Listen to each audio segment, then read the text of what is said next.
I'd jump on and talk a little bit about the brain-gut connection, because that seemed to be one of the really hot topics that everyone wanted some information on. When we are in our mum's tummy forming as what we call a fetus, we've got a certain amount of tissue that is forming and developing and moving. Half of that tissue goes off and forms the brain, and the other half comes down and forms the gut. So that tissue stays connected even when you can through that whole cycle. And eventually there is a really, really big nerve in there that connects the two called the vagus nerve. So if we just take a step back a little bit, neurons are little, I'm going to call them cells in the brain that connect your brain by your nervous system. So the gut, there's 500 million neurons within the gut. Sorry, I haven't said that right. 500 million neurons within the gut that talk to your brain. There are also neurons in your brain that talk to other parts of the body and have lots of other different roles and things as well. So the vagus nerve sends the signals in your brain, sends signals both ways. So either from your brain down to your gut or your gut up to your brain. So when I talk about this with people who have IBS, there's been lots of studies that show that lots of people send extra messages down to their gut from their brain, but not everybody gets an IBS reaction because of those extra messages. So how do we know who's going to get that symptom and who's not?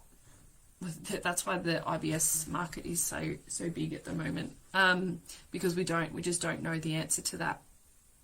I was reading earlier that a study has found that IBS and Crohn's sufferers had less vagus nerve tone. Therefore, that suggests that the function of this nerve isn't working as well. So if we think about it logically, if that nerve isn't working as well, then the function of those signals that go to and from the brain and the gut could be interrupted in things like IBS and Crohn's. So this, I get so many people coming in when I was working just purely as a dietitian. I used to get so many people coming in and asking what they could do with their diet to help with their IBS. And while diet does play 100% plays a role, there is so much else going on with IBS and the brain-gut link that react to that. So yes, changing your diet when you have IBS can help, but it's not the only thing that helps. Like I spoke about last time, there's the 4 pillars of gut health. So fiber, fluid, activity, and stress.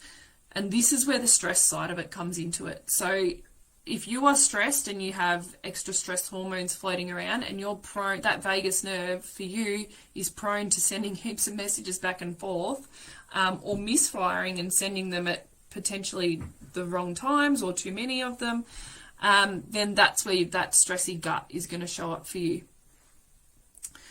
The other thing that connects the brain and gut are things called neurotransmitters. So neurotransmitters that are produced in the brain control feelings and emotions, or hormones as well. So serotonin is one of the neurotransmitters or hormones that is produced by the brain, but it's also produced by the gut.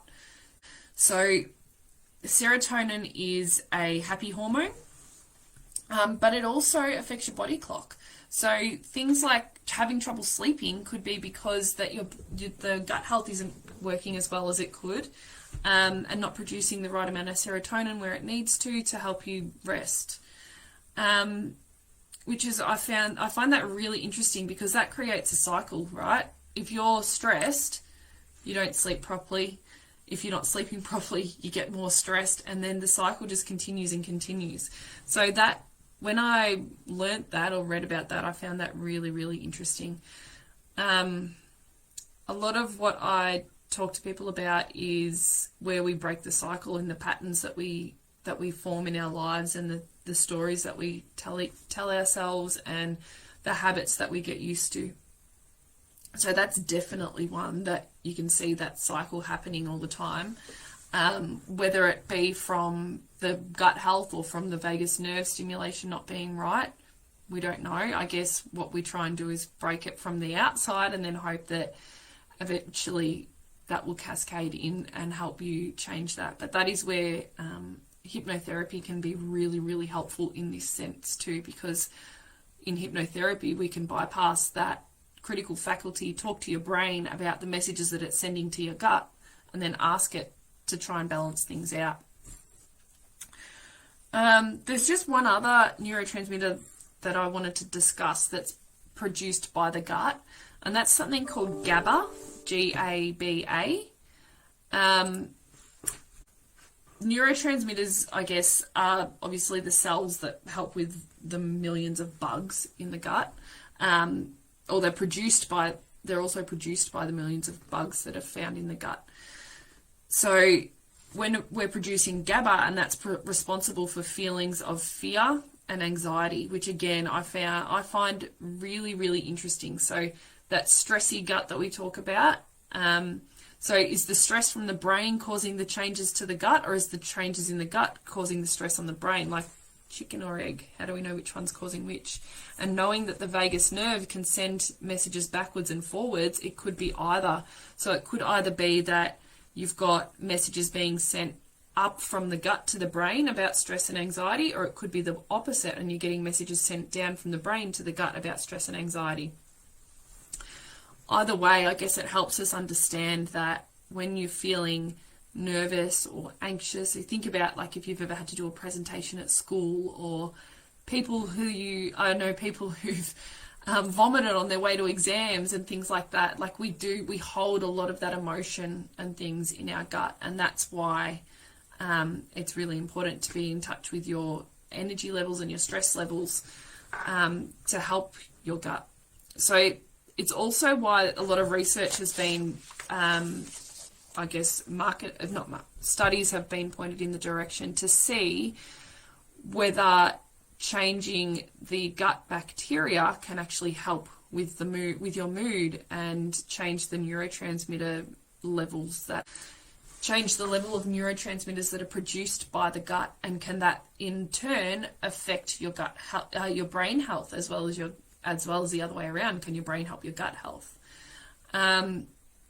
Things like yoga, meditation, the gut-based hypnotherapy, they are now gaining really, really good evidence that they help just as much as dietary intervention. So think about it, if we combine the two, have dietary intervention plus that, plus the hypnotherapy stuff, the effect on the gut is hopefully going to be even more. I'd love to see a study of it. If anybody knows of any, or has heard of any, or has seen any, or been part of any studies that have been done in this area, I would love to hear more about it. Just another interesting point as well. So studies are now looking into the effect of probiotics, which are basically gut bugs, on those neurotransmitters. There has been, and the production of those neurotransmitters. There's not really any concrete evidence at the moment to suggest that probiotics can help with, as a broad spectrum, on your brain health versus or your gut health. It doesn't mean that they don't work. It just means that we haven't worked out which ones can work, and which ones maybe don't work. The other thing here to think about is that we basically have a city, a huge country living of gut microbiota or gut bugs living in our gut. So you think about what makes up countries or worlds or universes. It's lots of different people. So there's lots of diversity. There's a lot of different types of gut bugs, and then there's also a lot of different numbers of those types of gut bugs. So between you and the next person, there's going to be lots of different, your gut flora is going to be completely different to theirs. So the probiotic that they are taking may not necessarily work for you because you've got a completely different makeup of material in your gut.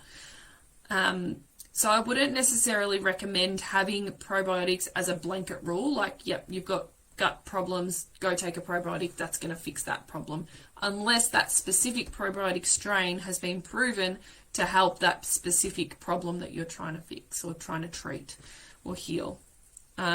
So one of the examples for that is I recommend a certain probiotic for people who have a gut condition called C. diff, which is a really bad acquired bug that basically you can't get rid of. But it's one of the times where this particular probiotic has been proven to have an effect and have a positive effect on people with this particular gut condition.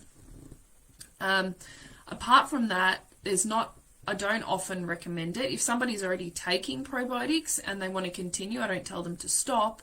It's up to them.